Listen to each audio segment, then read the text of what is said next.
जय शिव शंभू। आज हम भगवान भोलेनाथ और माता पार्वती तथा उनके भक्तों की कथा सुनाएंगे। इस कथा के माध्यम से आप यह समझ सकेंगे कि भगवान हर मोड़ पे हमारी परीक्षा लेते हैं। क्या पता भगवान आपकी परीक्षा ले चुके हों और आप समझ नहीं पाए। यदि आप यह कथा सुनते हैं तो आप सतर्क हो जाएंगे और तुलसीदास जी की तरह भगवान को समझ पाएंगे। एक बार कुंभ का स्नान चल रहा था। बहुत से व्यक्ति कुंभ स्नान में जा रहे थे। भगवान शिव कहते हैं भोलेनाथ माता पार्वती से, बहुत ही पूरी श्रद्धा भावना से मेरे भक्त स्नान कर रहे हैं और मुझे अभिषेक करा रहे हैं। माता पार्वती जिद करने लगी भगवान भोलेनाथ से, हे प्रभु चलो हमको भी अपने भक्तों के दर्शन कराओ और हमको भी जरा घुमा के लाइए, पृथ्वी लोक पर भ्रमण करवा के लाइए, हम हमारी घूमने की बड़ी इच्छा कर रही है। भगवान कहने लगे ठीक है चलिए। अब भगवान कहने लगे आज हम आपको अपने भक्तों के दर्शन करा के ही लाते हैं। आए माता पार्वती भगवान भोलेनाथ। बैठे बैठे माता पार्वती देखती रही और बड़ी देखते देखते बड़ी चिंतित हो गई। तो भगवान भोलेनाथ कहते हैं, हे पार्वती तुम जब मेरे साथ आई तब बहुत ही प्रसन्न थी और मैं देख रहा हूं आप इतना खुशहाल सबको देख करके और आप चिंतित क्यों लग रही हैं, ऐसी क्या बात है। माता बोली नहीं कोई बात नहीं है, बस हम देख रहे हैं। भगवान बोले नहीं पार्वती, मैं आपकी मन को समझता हूं, आप मुझे बताइए क्या बात है, आप चिंतित क्यों हैं।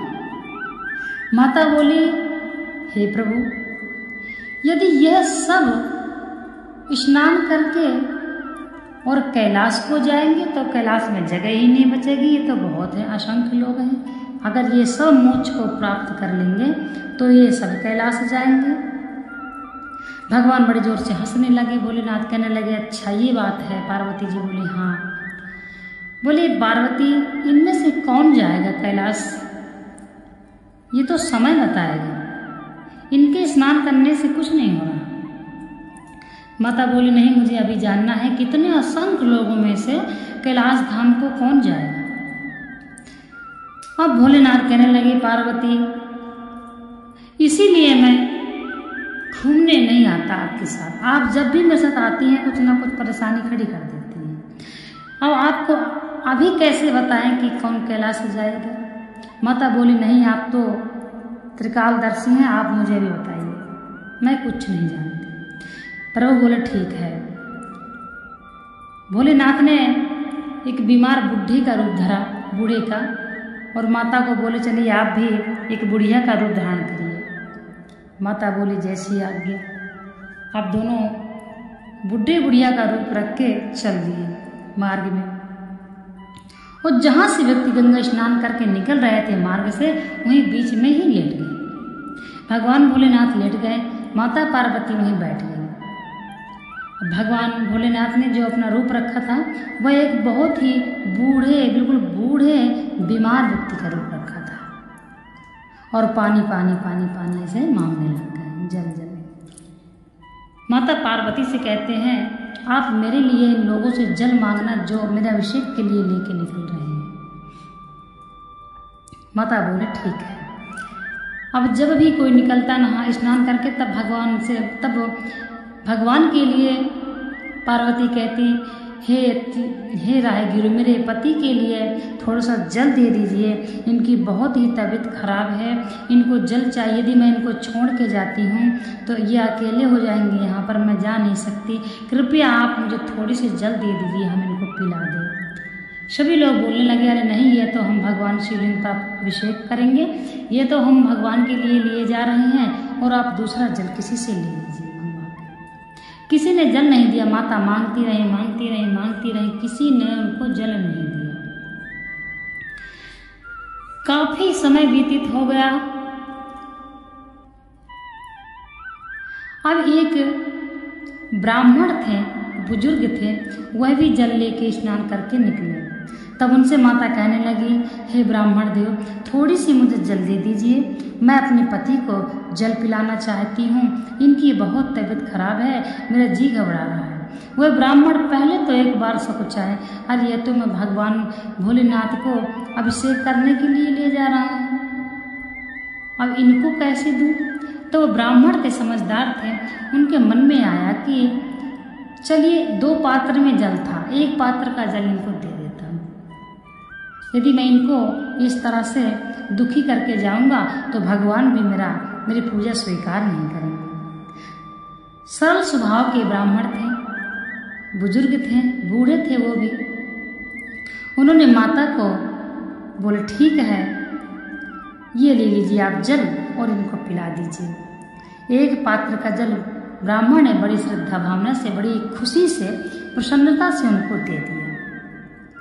अब माता पार्वती ने भगवान को जल पिला दिया। ब्राह्मण बहुत खुश हुए और बोले, ठीक है माता, अब मैं चलता हूँ। यदि आपको और जल की आवश्यकता हो तो आप ये भी ले लीजिए, मैं दोबारा ले आऊँगा। परंतु बहुत भीड़ है, मुझे बहुत दिक्कत हो रही है। माता बोली, नहीं नहीं ब्राह्मण देव, आपने मुझ पर बहुत ही कृपा करी है, इतना जल बहुत है, आप जाइए। तब बूढ़े ब्राह्मण ने चल दिया। जब कुछ दूर गए, सुनसान मार्ग था, जंगल इलाके से निकल रहे थे, वहां कोई था नहीं। तब वहां शिव पार्वती अपने रूप में ब्राह्मण के पीछे खड़े हो गए और आवाज लगाए भगवान भोलेनाथ, हे ब्राह्मण देव, कहाँ जा रहे हैं आप? मैं तो यहाँ हूँ। तब ब्राह्मण देव पीछे मुड़ के देखे तो वही बुढ़िया और वही बुढ़े उनके पीछे खड़े थे। तब वो कहने लगे, वह ब्राह्मण, अरे अरे, क्या आपकी तबीयत ठीक हो गई? चलिए आइए, आप भी मेरे साथ चलिए, मैं भगवान शिव का अभिषेक करने जा रहा हूँ और आप यदि जल पी लिए हैं, आपकी तबीयत ठीक हो गई है, तो चलिए आप मेरे साथ मंदिर चलिए। भगवान शिव बोले, हाँ हम जरूर चलेंगे। माता पार्वती और भगवान शिव उस ब्राह्मण के साथ में मंदिर तक गए। ब्राह्मण ने मंदिर में जाके भगवान शिवलिंग के पास जाकर कहने लगा, हे प्रभु, मैं 2 पात्र में जल लाया था, परंतु रास्ते में एक बीमार व्यक्ति थे, उनको मैं जल पिला दिया, एक ही पात्र में आपके लिए जल ला पाया।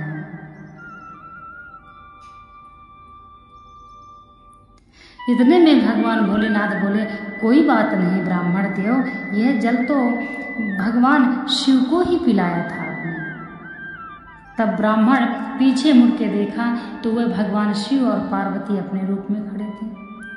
ब्राह्मण समझ गया कि पूरे रास्ते भर भगवान भोलेनाथ और माता पार्वती मेरी परीक्षा लेते हुए आए हैं। और वह भगवान के चरणों में लपट गया, रोने लगा और कहने लगा, हे प्रभु, अगर मुझसे गलती हो जाती तो आप मुझे दर्शन नहीं देते, मैं तो कृतार्थ हो गया। आपकी बहुत ही सौभाग्य की बात है जो मैं भोलेनाथ के लिए जल लेके आ रहा था, परंतु आप तो मुझे रास्ते में ही मिल गए और मैं पापी धर्मी समझ नहीं पाया। मैंने कितना बड़ा पाप किया। भगवान बोले, नहीं ब्राह्मण देव, आप पाप कहाँ किए हैं, आप तो पुण्य किए हैं।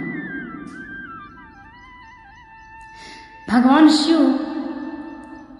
उस ब्राह्मण को अपने हृदय से लगाकर कहने लगे, हे ब्राह्मण देव, आप की जब तक समय है, जब तक जीवन है, आप यहाँ पृथ्वी लोक पर आप आनंदित रहिए और जब आपके आत्मा मेरे ही धाम आएगी, मेरे ही पास आएगी। क्योंकि ब्राह्मण देव कहने लगे, हे प्रभु, अब मुझे अपने पास अपने साथ ले चलिए, रोने लगे। इसलिए भगवान शिव ने ब्राह्मण को वचन दिया, हे ब्राह्मण देव, मैं आपको स्वयं लेने आऊँगा और आप कैलाश को ही आएंगे। आपको मोक्ष प्राप्त हो चुका है।